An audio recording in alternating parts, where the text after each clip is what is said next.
Hello friends, வணக்கம். நம்ம இன்றைக்கி பார்க்க போகிறது crispy baby corn pepper fry. So இதுக்கு தேவையான பொருட்கள் பார்த்திங்கன்னா பேபிகார்ன், மிளகுத்தூள், வெங்காயம், பச்சை மிளகாய், தக்காளி சாஸ் தேவைன்னா, அப்புறம் மைதா, எண்ணெய், இஞ்சி, பூண்டு எல்லாமே சின்ன சின்னதாக நறுக்கிக்கணும். மக்காச்சோளம் பார்த்திங்கன்னா நாலு இதுவாக கட் பண்ணி வச்சுக்கணும். ஸோ ஃபஸ்ட் நம்ம தண்ணியை கொதிக்க வச்சுட்டு வாஷ் பண்ண பேபிகார்னை போட்டு நல்லா கொதிக்க வச்சிடணும். ஒரு 10 நிமிஷம் கழிச்சிங்கன்னா நல்லா வெந்திருக்கும்.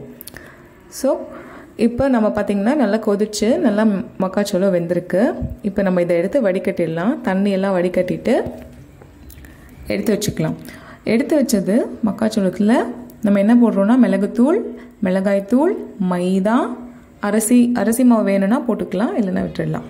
ஓகேவா? அதுக்கப்புறம் தேவையான அளவு உப்பு, இது எல்லாத்தையும் போட்டு நம்ம ஜஸ்ட் ஒரு கலக்கி விட போகிறோம். ஸ்டிர் பண்ணால் எல்லாமே கோட் ஆகும். நம்ம எதுவுமே தண்ணி ஊற்றலை, ட்ரையாக தான் நம்ம அதை புரட்டி விடுறோம். ஸோ எண்ணெய் ஒரு பக்கம் சூடு பண்ணிவிட்டு எண்ணெய் காஞ்சோன்னு இப்போ நம்ம இந்த மாவு கலந்து வச்சுருக்கோம் இல்லையா, அந்த பேபிகார்னை போட்டு ஃப்ரை பண்ண போகிறோம். ஸோ நல்லா மீடியமாக வச்சுக்கோங்க ஃப்ளேம், அப்போ தான் கோல்டன் ப்ரௌனாக வரும், உள்ளேயும் நல்லா ஃப்ரை ஆகி வரும், கிறிஸ்பாக.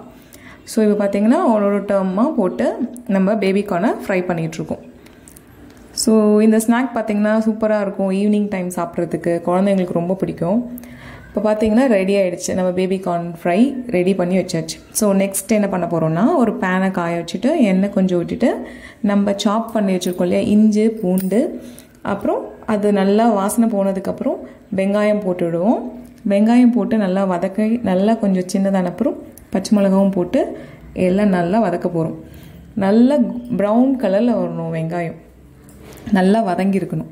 ஸோ இப்போ நம்ம எல்லாத்தையும் போட்டு வதக்குறோம். நல்ல வாசனையாக இருக்கும் நீங்கள் வதக்கும் போதே.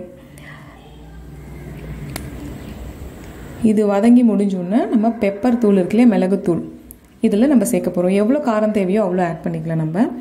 இப்போ நான் டொமேட்டோ கெச்சப் யூஸ் பண்ணியிருக்கேன், 1 ஸ்பூன். உங்களுக்கு தேவைன்னா யூஸ் பண்ணிக்கலாம், இல்லைனா வேணான்னா விட்டுடலாம். இப்போ நான் இதை கலர போகிறேன். ஸோ இது நல்லா பார்த்திங்கன்னா ப்ரௌன் கலரில் ஆகிடுச்சு, கெச்சப்பும் கோட் ஆகிடுச்சு. இப்போ நான் அந்த பேபிகார்ன் நம்ம ஃப்ரை பண்ணி வச்சுருக்கோம் இல்லையா, அதை நான் இப்போ ஆட் பண்ண போகிறேன். ஸோ வறுத்து வச்சுருக்க பேபிகார்ன் அதை இப்போ இதோட ஆட் பண்ணி ஒரு ஜென்டில் ஸ்டர் கொடுக்க போகிறேன். நல்லா கலந்துரும், ஒன்றோட ஒன்று கலந்துரும். ஒரு 2 மினிட்ஸ் ஸ்டவ்வில் வச்சுட்டு எடுத்துலாம். ஏன்னா நம்ம ஆல்ரெடி ஃப்ரை பண்ணது தான், அதுவும் வதங்கின விஷயந்தான்.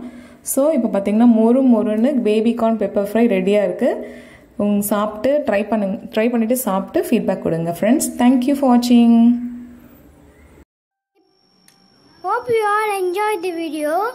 Please subscribe and click bell button and give me a like. Thank you.